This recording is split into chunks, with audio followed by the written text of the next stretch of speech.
مجھے نہیں لگتا کہ ہوموسیکشوالٹی ایک برائی، مجھے لگتا ہے دو مردوں کا پیار کرنا بالکل برا نہیں ہے. آپ کو لگتا ہے برا نہیں؟ مجھے لگتا ہے یہ بالکل ٹھیک ہے.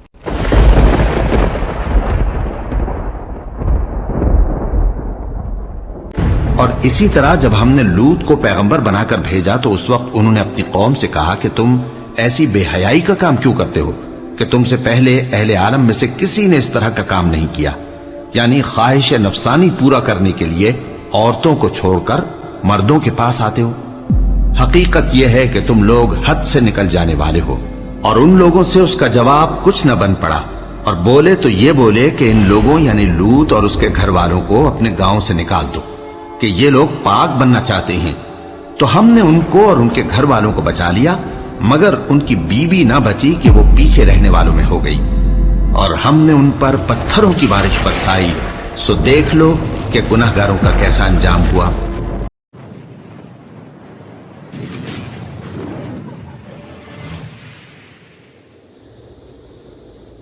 بسم اللہ الرحمن الرحیم. السلام علیکم ناظرین کرام، امید ہے آپ سب خیریت سے ہوں گے. اور آج ہم جس عنوان پر بات کریں گے اس عنوان پر بات کرنا ہماری سوسائٹی میں ٹابو اور ان اپروپریٹ سمجھا جاتا ہے اس کو. لیکن اگر ہم چاہتے ہیں کہ ہمارے پاکستانی معاشرے میں ہمارے بچے محفوظ زندگی پروان چڑھیں، ان کا مستقبل محفوظ ہو ہر قسم کے خطرے سے، تو یہ ویڈیو آپ سب کے لیے ہے. ناظرین کرام، آج سے کچھ عرصہ قبل جب یہ ٹرانسجنڈر ایکٹ پاس ہوئی تھی، اس کا قانون پاس ہوا تھا، مجھے پتہ چلا تھا تب، اور میں نے اپنے حلقہ باب میں اس کو ہائی لائٹ کیا، اپنے دوستوں سے بات چیت کی اس کے حوالے سے، اور ان سب کا ریئیکشن کافی شاکنگ تھا. Everyone was in denial to accept this fact. تو تب میرا یوٹیوب چینل بھی نہیں تھا. تو ابھی ریسنٹلی جب یہ اس چیز پر قانون سازی ہوئی دوبارہ، تو میں نے سوچا کیوں نہ میں اپنا پرسپیکٹیو آپ سب کے سامنے رکھوں. ٹرانسجنڈر بل یا ٹرانسجنڈر ایکٹ کیا ہے، یہ کس چیز کو ہائی لائٹ کرتا ہے، اور کس شاطر دماغی سے ہمارے حکمرانوں نے اس کو پاس کیا ہے، اس سب کے بارے میں تو آپ سب لوگ جانتے ہی ہیں. میں اس چیز پہ بات نہیں کروں گا اس ویڈیو میں. فتنے کا جو پس منظر ہے میں آپ کو وہ بیان کروں گا. دیکھیں، پاکستان میں دو فتنے سر اٹھا رہے ہیں. ایک پہلا فتنہ ہے فیمنسٹ کا، فیمنسٹ کلچر، اور یہ جو عورت مارچ والا، یہ تو کھلم کھلا اعلان یہ شرعی حدود کو توڑتی ہیں، اور عورت مارچ کے نام پہ جو واہیات حرکتیں ہر سال لاہور میں ہوتی ہیں اس کے بارے میں تو سب جانتے ہیں. دوسرا LGBT لیسبین، گیز اور ٹرانسجنڈرز کمیونٹی جو ہے، یا ہومو سیکشول کمیونٹی جو ہماری ہے، اندرون خانہ انڈر دا کور تو ہر سوسائٹی میں یہ کمیونٹی سروائیو کر رہی ہے، اس کے بارے میں تو سب جانتے ہیں. لیکن ٹرانسجنڈر ایکٹ یا ٹرانسجنڈر بل کی صورت میں ان کو جو تحفظ دینے کی کوشش کی گئی ہے، جو میں پس منظر آپ کو بیان کروں گا، وہ انشاءاللہ ان دونوں فتنوں کے بارے میں ہے. تو اس ویڈیو کو آپ نے آخر تک دیکھنا ہے لازمی. سب سے بڑا سچ ان دونوں فتنوں کے بارے میں یہ ہے کہ یہ یہودیوں کی ایک سازش ہے، اس میں کوئی دو رائے نہیں ہے. تو آئیے میں آپ کو اس کا پس منظر بیان کرتا ہوں. دیکھیں، ان کا سب سے بڑا ایجنڈا یہ ہے کہ انسان کو حیوان بنا دیا جائے، انسان میں کسی طرح کی رتی بھر بھی انسانیت باقی نہ رہے. کتے کی مثال لے لیں، کتا ہے، اسے شہوت ملتی ہے جب وہ اس حالت میں ہوتا ہے اپنی ماں سے وہ لذت پوری کرنا چاہے، یا اپنی بہن بیٹی سے. تو کیا فرق پڑتا ہے؟ یہ انسانوں نے کیا قدغن لگا لی ہے ماں بہن بیٹی کی. گویا کہ اس چیز کو سمجھ لیجئے کہ ان کا ہدف خاندانی نظام ہے.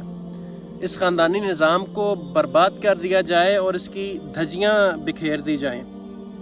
اور خاندانی نظام برباد کس طرح ہوگا کہ جب تک انسان کو حیوان نہیں بنایا جائے گا. یہودیوں کی دو کتابیں ہیں، ایک تورات جس کا سب کو پتہ ہے، اور دوسری تالمود.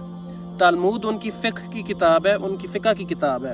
اس میں موجود ہے کہ اصل انسان تو یہودی ہی ہیں. انسانوں میں جو اصل قسم ہے وہ یہود ہیں. باقی جو انسان ہیں بچے کھچے گوئمز، ان کو وہ گوئمز کا لفظ ان کے لیے استعمال کرتے ہیں، یعنی انسان نما حیوان۔ وہ مجھے اور آپ کو انسان نہیں مانتے، بلکہ یہ لکھتے ہیں اپنی کتاب میں کہ ہم لوگ انسان نما حیوان ہیں۔ اور اگر ہم لوگ حیوان ہیں تو آپ سب کو پتہ ہے کہ حیوانوں کو ایکسپلائٹ کیا جاتا ہے۔ گھوڑا ہے، اس کو ٹانگے پہ جوتا جاتا ہے، بیل ہے، اس کو ہل کے آگے باندھا جاتا ہے، تو ہم لوگ بھی ان کے لیے حیوان ہیں۔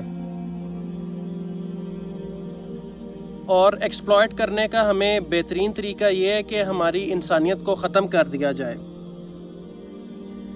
ہم سے وہ انسانی اقدار چھین لی جائیں، جیسے میں نے کتے کی مثال دی آپ کو۔ اور اس چیز کا بھرپور انتقام وہ یورپ اور امریکہ سے لے چکے ہیں، جہاں پر شرم اور حیا کی تو کوئی حص باقی رہی نہیں ہے۔ آپ سب کو پتہ ہے کہ ان کے معاشرے میں شرم اور حیا کی کوئی ویلیو نہیں ہے۔ آج سے چند سال قبل کلنٹن صاحب جو امریکہ کے صدر تھے، انہوں نے اپنی اینول اسپیچ میں کہا تھا کہ آنے والے وقت میں جو امریکی نسل ہوگی وہ حرام زادوں پر مشتمل ہوگی۔ یہ حرام زادہ میں نے ترجمہ کیا ہے، اس نے کہا تھا بورن وداؤٹ ویڈ لاک، یعنی جن لوگوں کی پیدائش ہوگی ان کے ماں باپ کے درمیان کوئی شادی یا میریٹل ایگریمنٹ کی فارمیلٹی نہیں ہوگی، وہ بغیر نکاح کے، ہر کلچر میں نکاح کا اپنا کانسیپٹ ہے، پھیرے لیے جاتے ہیں، کچھ لوگ میجسٹریٹ کے سامنے پیش ہوتے ہیں، یعنی فارملی نکاح کا کوئی ایگریمنٹ نہیں ہوگا۔ تو نکاح کے بغیر جو بھی اولاد پیدا ہو وہ حرامی یا حرام زادہ ہی ہوتے ہیں۔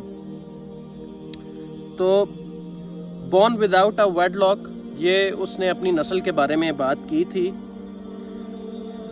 اور اس کا مطلب حرام زادوں کا مطلب ہم جنس پرستی، ہومو سیکشولیٹی عروج پر ہوگی،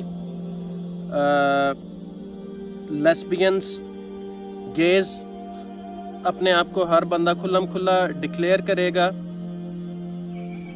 مرد سے اپنی جنسی خواہشات اور لذت کو پورا کرے، عورت سے اپنی جنسی خواہشات اور اپنی جنسی لذت کو پورا کرے۔ کون ہے روکنے والا؟ کس میں جرت ہے کوئی کسی کو روکے؟ کوئی سینیٹر ہے، وہ اللہ اعلان کہے گا کہ میں گے ہوں، کوئی پادری ہے ان کا، وہ اللہ اعلان کہے گا کہ میں گے ہوں۔ کون ہے ان کو روکنے والا؟ کون ہے ان سے پوچھنے والا؟ اگر لیسبین میرج ہے تو کھلم کھلا ایک عورت اس میں شوہر کا کردار ادا کرے گی، ایک عورت اس میں بیوی بنے گی۔ اگر گے میرج کی بات کریں، ایک مرد اس میں شوہر کا کردار نبھائے گا، ایک مرد اس میں بیوی کا کردار نبھائے گا۔ ہر طریقے سے جنسی لذت کو پورا کیا جائے گا۔ ہاں، زنا بالرضا ہے تو وہ جائز ہے، وہ کوئی جرم نہیں ہے۔ زنا بالجبر کی بات کریں، ریپ کی، تو اس پہ سزا دی جائے گی۔ اور یہ دیکھیے کہ کتنی چالاکی اور مکاری سے ہمارے گرد، ہمارا جو اسلامی معاشرہ ہے اس کے گرد یہ گھیرا تنگ کیا گیا ہے۔ ہمارا اور اصل ہدف اب وہ ہمارا پاکستانی معاشرہ ہے جس کو تلپٹ کرنے در پہ ہیں۔ ہماری روایات، ہمارے اقدار کو تباہ و برباد کرنا چاہتے ہیں۔ اور اسی تناظر میں آج سے چند سال قبل پہلی دفعہ 1994 میں ایک کائرو میں، جو کہ عرب دنیا کا ایک کہہ لیں کہ دارالخلافہ اس کو سمجھ لیجئے، ایک کانفرنس منعقد کی گئی تھی، اور اسی کے کچھ سال بعد بیجنگ +5 میں یہ کانفرنس منعقد ہوئی، اور جس کا نام تھا women 2000 gender equality and peace for 21st century. اس کے ذرا آپ چند ہوش ربا نکات سن لیں جو کہ انہوں نے باقاعدہ اپنا ایجنڈا پیش کیا تھا یہودیوں نے، یہ LGBT کی صورت میں۔ ہومو سیکشولیٹی کو نارمل کر دیا جائے۔ نمبر 2، عورتیں گھریلو کاموں کے لیے اجرت لیں، یہ جھاڑو پوچھا کرنا، یہ ہانڈی روٹی کرنا، برتن دھونا، اس سب کے لیے عورتوں کو اجرت دی جائے۔